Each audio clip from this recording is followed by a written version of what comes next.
Sí, pero esos conflictos básicamente se están generando es como por una separación entre los ideales las lógicas de construcción del buen vivir. Me parece que también nos deberíamos centrar como en lógicas de cerrar también esas brechas que existen en esos dos, en las lógicas de construcción del buen vivir. O sea, pues deberían empezar a ver también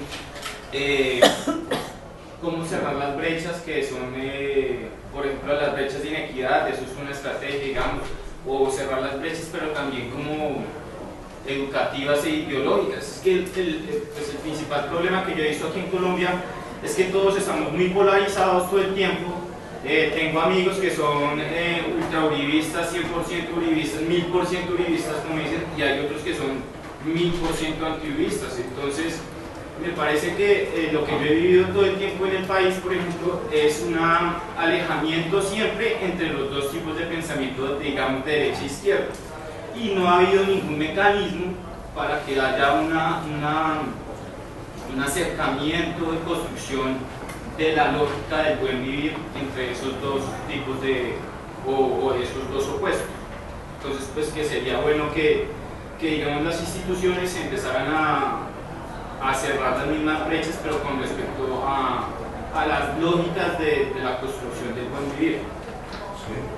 De Sergio Andrés Parra, de la Universidad Nacional. Bueno, cuando hagan la pregunta, por favor, nombre y ubicación. Sí, entonces sí, básicamente, si ustedes reconocen también mecanismos para, no sé si ese cierre de brechas entre las dos. Sí, mira, digamos, yo respondo muy rápidamente. Lo que pasa es que el uribismo es una especie de populismo autoritario que ofreció ganar la guerra, y esa es la utopía. Por eso la gente es la gente que no quiere guerra, creía que por esa vía resolvía la guerra y ya. Y la gente votó, como dice Guillermo, Guillermo tenía el concepto de democracia negativa. Uribe tenía 100 puntos, a la gente solo le importaba que si ganaba la guerra o no. Detrás de su programa iba todo el esquema de la confianza inversionista, el desarrollo de la minería, la agroindustria, con garantías esencialmente para los grandes propietarios, no más. Entonces la polarización estaba un poco más en la idea de si se gana o no se gana la guerra. Pero yo creo que el país ya está entrando en otra lógica. Digamos, yo pienso que la demostración que ha dado el gobierno de Colombia y la FARC en La Habana para pactar una cantidad de temas que en el pasado era imposible, lo que muestra es que Colombia sí tiene una lógica de transacción. Es decir, la FARC en los años 70, 80, 90, ¿qué pedían? Acabar la propiedad privada. En Colombia incluso ahorita hay como una lectura sobre los acuerdos muy polarizada también. Los uribistas dicen que se está entregando todo al terrorismo, y la izquierda dice que la FARC está negociando por una actualización del catastro para ponernos, digamos, en los extremos de la discusión. Yo creo que hay un espíritu práctico, realista de la guerrilla y del gobierno, y han logrado acuerdos que nadie esperaba. 20 páginas de acuerdos sobre el desarrollo agrario, sobre el tema de la reforma política, sobre el tema de drogas. Nadie imaginaba que la guerrilla de las FARC iba a firmar un acuerdo sobre el tema de drogas para combatir el narcotráfico y cambiar las lógicas de la política antidrogas. Firman un acuerdo para ir a un tribunal. ¿Eso quién se lo imaginaba? Las FARC y el gobierno hacen un acuerdo para que las FARC va a un tribunal y los militares también, a un militar de justicia transicional, claro, que les va a dar más ventajas en la medida en que colaboren con la verdad, les va a reducir las penas, les va a dar penas alternativas. Pero eso no lo imaginaba nadie. Entonces yo creo que el país está entrando en una lógica de una cultura de negociación, de transacción, y obviamente el resultado de la paz va a plantear una pregunta muy grande, que ojalá ustedes, los grandes expertos, nos ayuden a ver cómo la resolvemos, y es si es viable la coexistencia de distintos modelos productivos en el territorio, y hasta dónde es viable. O eso podría ser una hipótesis de corto, mediano plazo, pero posteriormente podría haber una polarización más fuerte. Pero yo creo que Colombia está en modo transacción, no en modo polarización, aunque hay sectores que quieren mantener la lógica de la polarización, hay sectores del uribismo, pero lo que pasa es que ellos tienen una lógica muy distinta. Solo les pongo un ejemplo. Todo el tiempo dijeron los señores uribistas que el proceso iba a garantizar impunidad. Cuando la FARC y el gobierno acuerdan un tribunal allá para todo el mundo, para todo el que tenga responsabilidades, entonces los uribistas dicen: terrible van a meter los ganaderos en la investigación. Pues no a todos, a los que financiaban paramilitares, por ejemplo. Tiene que ir el presidente Uribe también, máximo responsable. Ah, no, pero ahora se pasaron al partido de impunidad, ahora quieren que vayan, que juzguen a las FARC, pero ninguno del Estado, ninguno del paramilitarismo, ninguno de ningún lado. Entonces eso es más una cosa emotiva, pero muy contradictoria, de oposición permanente al proceso. Pero creo que el proceso tiene todo un respaldo de la comunidad internacional y cada vez más un respaldo de las academias, de la sociedad. Yo me la paso en todo el país hablando de esto y la gente está entrando en la lógica de que hay que buscar la paz, así sea con acuerdos relativamente pragmáticos. Porque los campesinos quisieran más, los indígenas quisieran más, muchos quisieran que los acuerdos fueran más amplios, más complejos, no lo son, pero van a sentar una base que ojalá dé para un proceso, digamos, yo digo un poquito que ojalá tengamos una primavera democrática con la paz y no una transición de baja intensidad, al estilo de Guatemala. Pero bueno, esos son los desafíos que tenemos. ¿Hay otra pregunta? Bueno, gracias, Juan Patricio Molina, de la Universidad Nacional. Bueno, iba a preguntar sobre la coexistencia de los dos modelos, el de pequeña producción y el de digamos así, de agricultura empresarial, que me parece que es un escenario, pues, por lo que veo, perfectamente realista, digamos, desde el punto de vista de que va a haber esos dos modelos que han marcado, con un debilitamiento del latifundio. Creo que la pregunta no se puede resolver, eso ya estará para discusión de futuro. Más bien quisiera preguntar sobre el tema institucional. Si lo que se quiere es que estos conflictos que puedan surgir nuevos sean resueltos por la vía democrática, obviamente eso supone un fortalecimiento de las instituciones agrarias o en general de las instituciones nacionales. ¿Qué avances ha habido en ese campo, digamos, Marco? Bien. Mira, Juan Patricio, hay un problema, digamos, en Colombia, y es que uno de los problemas que nosotros, junto con México, somos los dos países digamos, de renta media alta y más baja tributación en América Latina. Somos un país de renta media alta, imagínense, que está aspirando a ir a la OCDE, pero los ricos de Colombia no quieren pagar impuestos. Aquí los impuestos los paga la clase media. Están más descargados sobre el trabajo que sobre el capital. Y ese es otro de los grandes problemas que tenemos, porque para crear una institucionalidad, por ejemplo, llevar educación, salud, llevar los jueces, aquí hasta la Defensoría del Pueblo trabaja en muchos de los territorios, digamos, más distantes con cooperación internacional. Imagínense, se necesita llevar toda esta institucionalidad y concertarla además con los pobladores, y Colombia en esto es un país tremendamente atrasado. La vanguardia de todo ha sido la Corte Constitucional. Por ejemplo, la Corte Constitucional ha echado abajo, ha declarado inconstitucionales leyes como el Código Minero, reformas al Código Minero, la ley de tierras de Uribe, la ley forestal, porque no habían hecho la consulta previa a los pueblos indígenas. Y los empresarios y los funcionarios se asustan con la consulta previa. Terror a indígenas, a afrodescendientes pidiendo consultar el uso del territorio. Y dicen que eso es un obstáculo para el desarrollo, para el progreso, que son un estorbo, todas esas cosas. Lo único es que Colombia nunca ha hecho no tiene una institucionalidad para concertar y hacer esos acuerdos. Y la institucionalidad, digamos, va a requerir recursos y fortalecimiento de lo público. Yo pienso que ese es como el reto. Frente a eso, tenemos malas noticias en el sentido, buenas y malas. Los empresarios acaban de hacer un pronunciamiento, apoyamos la paz. Pues los únicos que se oponen son los ganaderos. O sea, las élites rurales están en contra de la negociación. No les sirve reformas chicas ni grandes. Ninguno. Pero los otros empresarios, los industriales, los empresarios más modernos, la sociedad de agricultores, etc., ellos están apoyando el proceso de paz. Pero dicen que ellos no son responsables de nada y que no están dispuestos a poner un peso. Entonces, el pronunciamiento de los empresarios más o menos dice eso. Entonces nosotros decimos, bueno, pues toca discutir más a fondo cómo se va a financiar, porque todo esto va a requerir un esfuerzo importante que va a venir desde lo público, no va a poder venir desde la lógica de lo privado. Y digamos, una ampliación del Estado y una ampliación de la institucionalidad para enfrentar asimetrías tan grandes como las que hay en los territorios, esto requiere una gran inversión. Nosotros decimos que si los europeos hubieran enfrentado la posguerra mundial con el asistencialismo que hay en Colombia, pues estarían en una miseria profunda. Y que más bien lo que se requiere es una especie de plan Marshall para la sociedad rural en Colombia. Y esto requiere unas inversiones importantes. Por ahora, el único grupo que ha liderado desde los empresarios el debate ha sido el Grupo Empresarial Sierra de Antioquia, que es una de las regiones más avanzadas. Estos señores son como más inteligentes que el resto y se decidieron irse a La Habana. Estos van a volver la negociación, no metal de negocios. Entonces, han ido a La Habana a dialogar como empresarios con las delegaciones de gobierno y FARC. No sé cuáles son las conclusiones, pero me parece que el grupo empresarial antioqueño sí está tomando un liderazgo muy importante. Los demás no quieren hacer aportes, pero apoyan la paz, y los ganaderos más tradicionales no apoyan la paz. Ese es el mapa. Yo creo que necesitamos, digamos, un fortalecimiento de la institucionalidad. En muchos casos, construir una institucionalidad que no existe, que es tremendamente precaria y que ha sido resuelta, digamos, en estos años, digámoslo más por presencia de asistencialismo a veces, organizaciones sociales que van a los territorios, pero que se requiere, digamos, un esfuerzo de presencia permanente del Estado.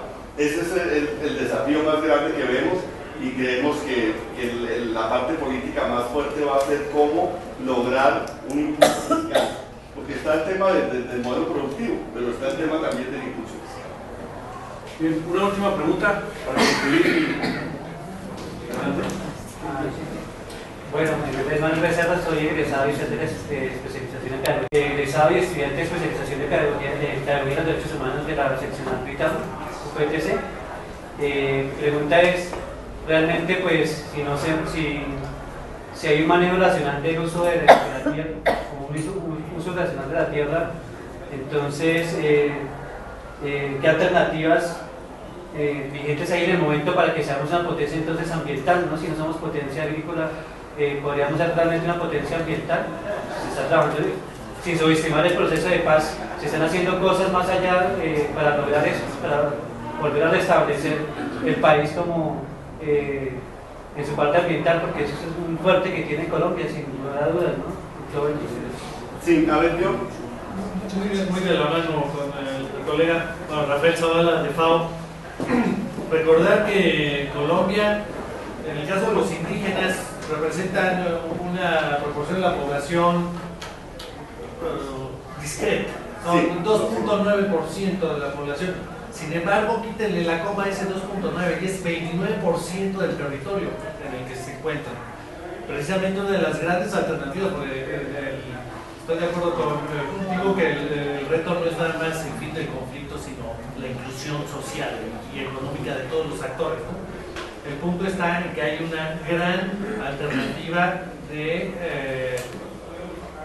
surgir una estrategia de política agroambiental, hacer de los servicios socioecosistémicos una nueva visión, más allá de la captura de carbono, más allá de los típicos servicios ambientales que están concebidos desde otras latitudes. A través de los servicios ecosistémicos, ir generando verdaderamente estrategias que protejan, conserven a los recursos naturales y a su gente, a la gente que está en ellos, ¿no? Y poder generar estrategias alternativas de medios de vida dignos que verdaderamente vayan más allá de las opciones que actualmente tienen, como la minería ilegal, los cultivos ilícitos o la migración. Sí, diga, el profesor Absalón Machado ha acuñado una teoría, y Carlos Salgado, los expertos, digamos, en el tema rural en Colombia, la idea de que hoy hay que tener una lectura multidimensional de la ruralidad, que no es solo una cuestión de la tierra, sino del territorio, y mirar todas estas variables, pero esa es una aspiración. Es decir, aquí los sectores democráticos vienen construyendo un paradigma desde ecología política, desde una mirada del buen vivir, desde una mirada, digamos, de cómo buscar esta, digamos, compatibilidad en estas metas, pero hay otros que han advertido, el ministro Manuel Rodríguez, por ejemplo, que es ministro del Medio Ambiente, él ha hecho esta advertencia: la paz puede significar un desastre ambiental. ¿Por qué? Porque él tiene la impresión que la insurgencia puede estar más interesada en la dimensión distributiva que en la dimensión, por ejemplo, de la diversidad cultural o la dimensión ambiental.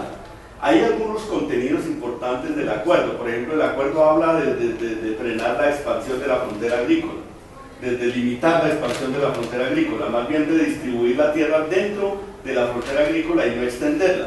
Porque Colombia tiene más de 6 millones de hectáreas que eran reserva forestal y que ya no lo son porque fueron de algún modo ocupadas por pobladores, por más de 2 millones de habitantes, entre ellos la ciudad de Valledupar entero. O sea, la autoridad ambiental, ¿dónde está la autoridad ambiental?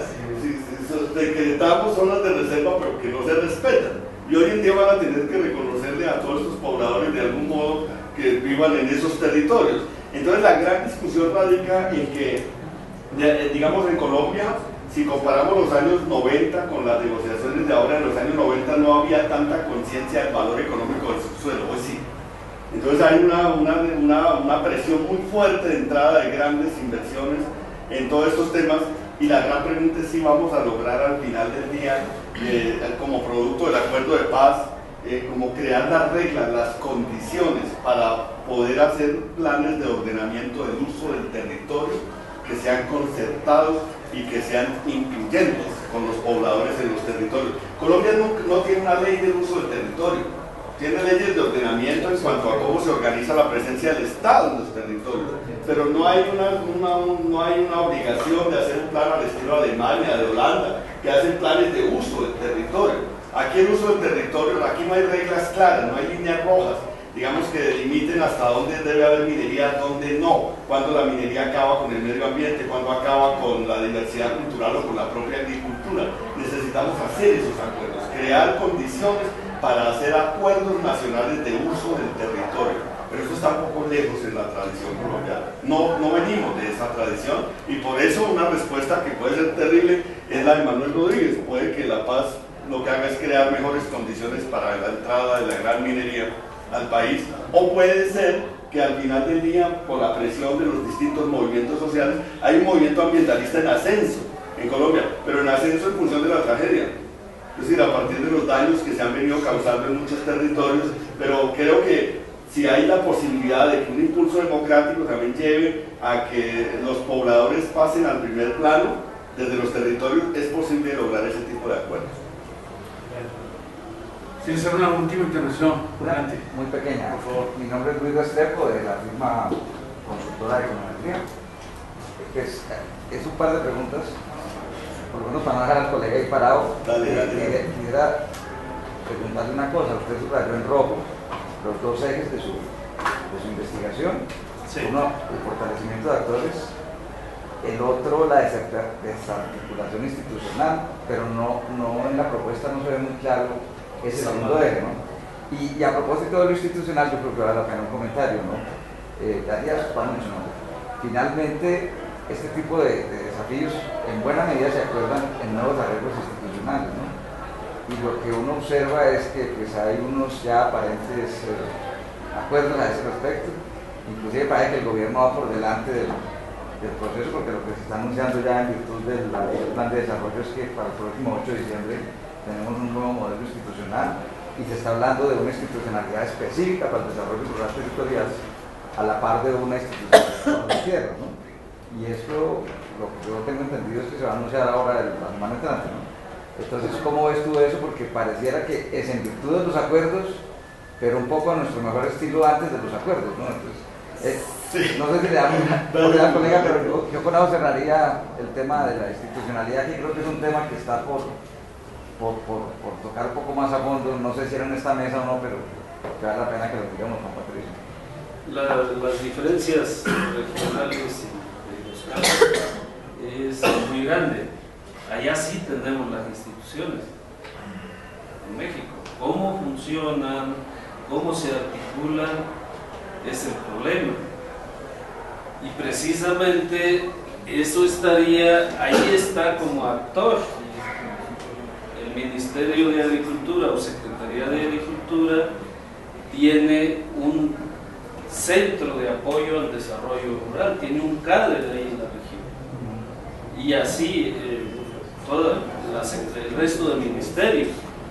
O sea, acá estoy escuchando que hay lugares donde no hay instituciones, allá sí las hay. Entonces, ¿cómo construir, reconstruir la operación de esas instituciones en dos sentidos? En el sentido de que los agentes empujen a esas instituciones y de que jalen también las instituciones estatales y nacionales. Entonces, porque hay dos formas de ser proactivos: o empujas o jalas. Entonces, eso es lo El enfoque territorial tiene que ver mucho que los actores del territorio sean los que logren la coordinación de las instituciones, porque desde arriba no lo vamos a lograr. No, pero entonces ahí están. Mi observación no es para ese momento, porque entiendo que se acabó el tiempo, pero es más metodológica, ¿no? Que de pronto en tu presentación se desarrolla mucho uno de los ejes, el otro no, queda el otro incluido. Pero no quiero extender más porque el está corriendo. Un paréntesis muy breve. México y Colombia son países de leyes. Aquí incluso hay instituciones, Salvador, mucho más avanzada que en México. El problema es cómo funcionan. Por ejemplo, están las corporaciones autónomas regionales. Tú te pones a ver el espíritu de las corporaciones autónomas y es la manera de ser operativo el enfoque territorial. En el papel son diferentes. ¿Cómo operan? Ese es otro rollo. Pero instituciones las hay. Claro, y en papel son muy buenas. Hacen falta esquemas de certificación. Mira, una cosa, antes de que respondas en cuenta lo que acaba de decir Rafael, incluso yo estudiante de la Universidad Nacional. El asunto, lo acabas de decir, es un tema que tenemos todo legislado.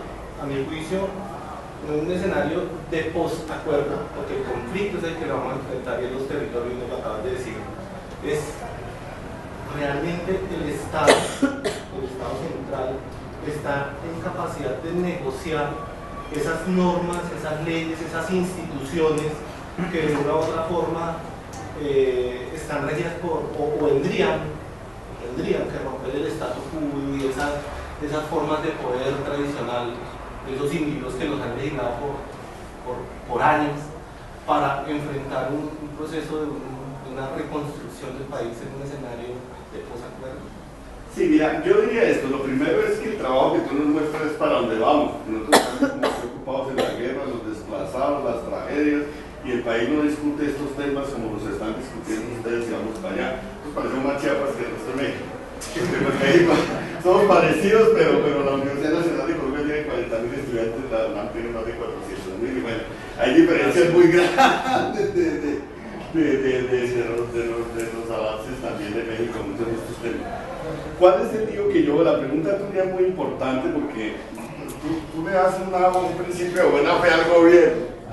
A ver, la discusión con el gobierno está puesta en estos términos.